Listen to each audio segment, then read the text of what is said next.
Hello, people of Facebook Living Blueprints community. This is Linda Stacy, and it is Monday night. And tonight we're going to do session 2, chapter 2, all about procrastination, something that I think everyone deals with. We're also going to have a little case study in here and some live examples. So, yeah, I'm happy to have you with me. So, first of all, I want to say that, none of these videos need to be watched in sequence in order for you to get some benefit from them. So wherever you hop in, just do it. Everything's on YouTube at the Living Blueprints page in YouTube, or you can look it up by Linda Stacy. And the first official one that I did is numbered 005, but I did a few pre-sessions and I'm doing some in-between sessions. So you can watch them in direct sequence, or you can just go in there and pick and choose as you want. So the sequence is not important, and any adjustment that you might be making is probably awesome. And I'd love to hear if any of you have actually done anything differently in the last 5 to 7 days. That would be really cool to know what it is. I don't have to announce it to the world. I'd just like to know if anything is shifting, or just even like microscopically. So let's talk about avoiding procrastination. And there's a lot of ways that one could deal with procrastination, but in this particular session, we're talking about next actions. And next actions is something that I was introduced to through David Allen and his book, Getting Things Done. I'm sure, though, that he is not the originator of this concept of thinking in terms of very next actions. So, procrastination is awful. It drains us of our best energy. It often leaves us with a negative self-concept. It's kind of like this downward spiraling type of thing. So, the more that we can mitigate, probably the better off that we are. So let's see. Why do we procrastinate? Typically, we procrastinate when we have really big, amorphous type of projects in front of us. We don't really know where they're going. Sometimes we might not know the why behind a big project. That can be very, very frustrating to actually take action with. There can be too many unknowns, too many opportunities to fail. I think that that's really what holds a lot of people back.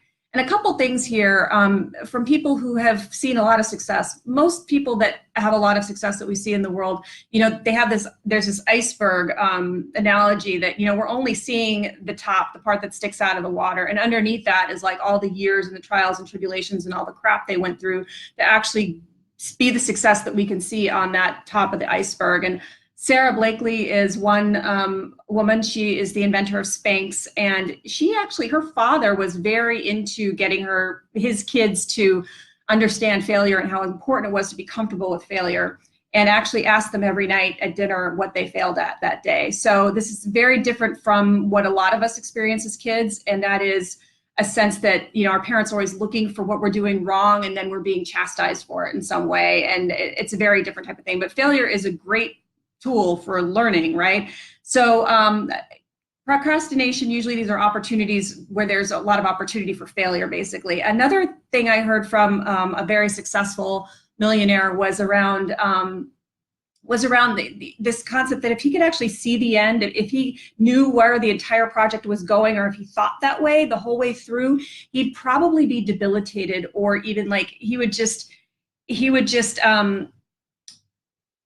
die from kind of like, it would paralyze him, because there's no way he could try to attempt to see everything the whole way through. So there's much to be said for just kind of taking things one step at a time, which is what next actions allow us to do.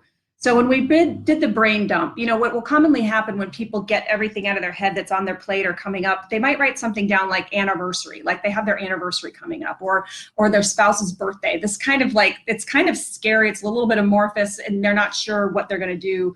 But so we write this kind of vague statement, but what does it actually mean in terms of the very next action? What is something we could actually do to take some action towards getting that event underway? I mean, for me, something that's kind of creative is if I know that a girlfriend has a Pinterest page, I might get some ideas for the types of things that person's interested in that I might not know about. So it's like, see if they have an Etsy page. That could be my next action. Or sorry, I keep saying Etsy when I mean Pinterest, but you could also be just something really, really specific about the anniversary coming up. Is it a special year? Like, I'm coming up on the 10-year. I don't even know what that means. Does that mean that like it's a particular metal or something. Are we at a silver? I doubt it. I think that's like 40 or 50 years, but every year has some kind of thing. So could I look that up and incorporate it into how we celebrate? We also did, looking at projects a little bit over the last few weeks. And if we really kind of lay down projects, sometimes people will put a project in their list of things to do. And instead of just writing the project name, it can be much more effective to write what the very next action for that project is. So I have all sorts of things coming up, but let's see, what is a good one that I can give an example of? I'm working on a presentation or a in-person interactive sequence session that I'm going to be doing with the USTA, the New England US Tennis Association. And I had a call with the client last week, and so I typed up all the notes from that, and other thoughts came out as I was typing, and I only had so much time to work on it. That's what happens with our projects, right? We only have so much time to work on them. So how do we get right back into that project? Well, at the end, I wrote where I should probably pick up, like what are the next actions when it comes to this thing, so that when I go back to it, I don't have to necessarily read through all the notes I already took. I can just go to the next action section and just get right back into it. I'm trying to accomplish a lot of things, and I don't want to have that feeling of, oh, I don't even want to get started. I want to have a feeling of, I know exactly where to get started because I made a note. And it's not like I'm going to remember what that note is. I'm going to rely on the note that I took and look at it the next time. So again, anytime I'm kind of working on projects kind of in batches, because we never get the opportunity to only work on one thing at a time, I leave it off with, where will I pick this up again? So I try to make that easy for myself. Now, I said something about a case study here, and I mentioned my sister in the last video last Friday that she had done her preview, which was, again, that was referring to video 005, talking about doing a preview and how great she felt because she had found a few pockets of time. And she is endeavoring on a new business and just has a lot going on.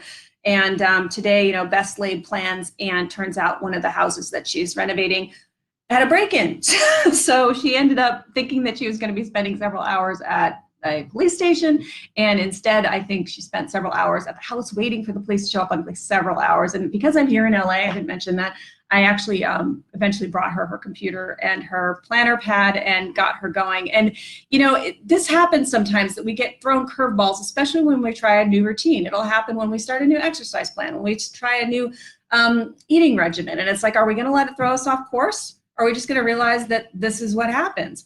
I mean, I am someone who every day when I'm on the train, I've probably got way too much stuff on my back, but I've got 45 minutes, golden opportunity to work on something that matters to me. If my computer connection is off, I want a backup for that. So I've always got more than one thing that I can potentially be working on. And you know what? If I didn't have something, that would be okay too. I might take the time to just be quiet in my head, or take a couple of notes on my phone or something like that. And that actually happened when I was on the plane on the way down here from San Francisco. I was on a Southwest flight, which I never fly, and I was the last person trying to get my bag up, and the only seat available was in the bulkhead. I had to give up both my bags. I had to give up my carry-on, and the carry-on that I talked about, how I was specially packed to get everything in the carry-on, to give up the carry-on, check it, and I also had to check my backpack, which was very kind of scary for me because it had a lot of important things in it. So I did take my computer out of my backpack, and I had my phone. It was, and I did kind of close my eyes for a little while. It's a very short flight, but I also have a book on my phone. It was a nice backup. And so I know that stuff's going to happen. So, and we're going to get to a chapter that talks about having more buffer built in, and different ways that we can just allow a little bit more cushion. Doesn't always happen though. I mean, again, this is life, and this is rich texture. And I'm sure that my sister is, learning even more about this crazy new business that she's in. So anyway, it's not about doing it all perfectly. It's really about just taking steps towards cool, awesome goals and things that we're looking to accomplish in our life. So, it's all about moving the ball down the field, right? I think I say somewhere in the book about, the game of football is not all about just touchdowns. There's a lot of interesting moving the ball down the field, and things go back and forth, and we're offense, defense, and it's like that in our lives quite a bit too. So again, if you've taken any actual action with any of these things, I'd love to know what that is. You can comment, you can send me something privately, just any type of reflections on what's happening. Look for daily live streams. This week in particular, they're happening kind of at weird times because I'm on the West Coast most of the week. And also, this is all on YouTube. So if you are watching it on YouTube, I'd love for you to subscribe just because it brings that number up and more people will see this and more people can benefit. And of course, if you're finding it valuable, share it with people. I'd love to have more people, part of this community and learning. That would be awesome. So have a fabulous week, and hopefully you did a preview and you can watch and see what's happening. And I will say, I did the preview last week, and I'm also looking at tomorrow very, very closely tonight so that things are kind of ready, because I don't have a lot of buffer tomorrow. That's the thing. Some days I have more buffer than others. Tomorrow I have very little, and these are the days where I really have to, the night before, make sure things are lined up in my head, and maybe even some things physically too, so that I can really feel good, as the day gets started. So I hope you all feel good as your weeks get started, and be in touch. All right. Have a good one.